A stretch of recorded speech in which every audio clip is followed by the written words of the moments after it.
Umugoroba mwiza nshuti bakunzi bacu ikaze ku mwanya wa hariteganyagihe mwateguriwe n'ikigo cy'igihugu cy'ubumenyi bw'ikirere mukaba mugiye kubigezaho nanjye Rusangwa Frank. Kuri uyu munsi rero ngiye kubabwira uko iteganyagihe ry'imvura y'umuhindo rizaba ryifashe, no kuvuga kuva muri Nzeri kugera mu Kuboza uyu mwaka wa 2018.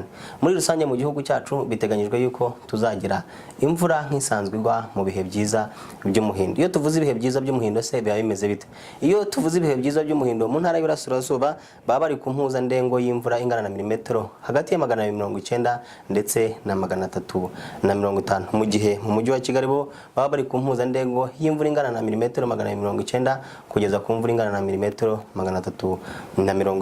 Naho mu ntara y'Amajyepfo baba bari ku mpuzandengo y'imvura ingana na 390 kugera kuri 470, mu gihe mu ntara y'Amajyaruguru baba bafite impuzandengo y'imvura ya milimetero 450 kugeza kuri 510.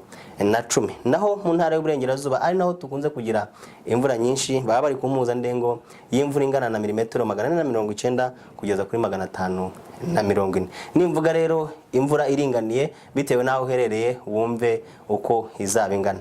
Nkuko mubibona rero kuri no shusho biteganyijwe yuko mu duce tw'intara y'Amajyepfo cyane cyane mu karere ka Nyamagabe ndetse n'akarere ka Nyaruguru, uduce tw'intara y'Iburengerazuba twose, uduce tw'intara y'Amajyaruguru no kuvuga akarere ka Musanze, akarere ka Gakenke ndetse n'akarere ka Rulindo, kimwe n'ibice by'intara y'Iburasirazuba, aho ngaho ni mu Burasirazuba bw'akarere ka Nyagatare, Uburasirazuba bw'akarere ka Gatsibo ndetse n'Amajyaruguru y'Iburasirazuba bw'akarere ka Kayonza. Aho ngaho niho bazagira imvura iringaniye, ariko bakaba bafite n'amahirwe menshi yuko iyo mvura ishobora no kuba nyinshi. Mu gihe aho mubona ibara ryenda kuba umuhondo bo bazagira imvura iringaniye, gusa bakaba bafite amahirwe make cyane yuko iyo mvura ishobora kugabanuka. Aho ngaho no kuvuga uturere tw'intara y'Iburasirazuba, uturere tw'intara y'umujyi wa Kigali, akarere ka Burera ho mu ntara y'Amajyaruguru ndetse na Gicumbi, akarere ka Ruhango, akarere ka Muhanga, akarere ka Kamonyi,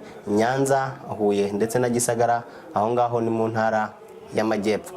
Gusa muri rusange biteganyijwe yuko mu gihugu cyacu tuzagira imvura iringaniye, ni ukuvuga imvura nk'isanzwe igwa mu bihe byiza by'umuhindo. Uko ibihe bizagenda byicuma tuzagenda tubakurikiranira imihindagurikire y'ibihe ndetse tubibagezeho umunsi kundi. Murakoze gukurikirana amakuru iteganyagihe, naho gutaha mugire ijoro ryiza.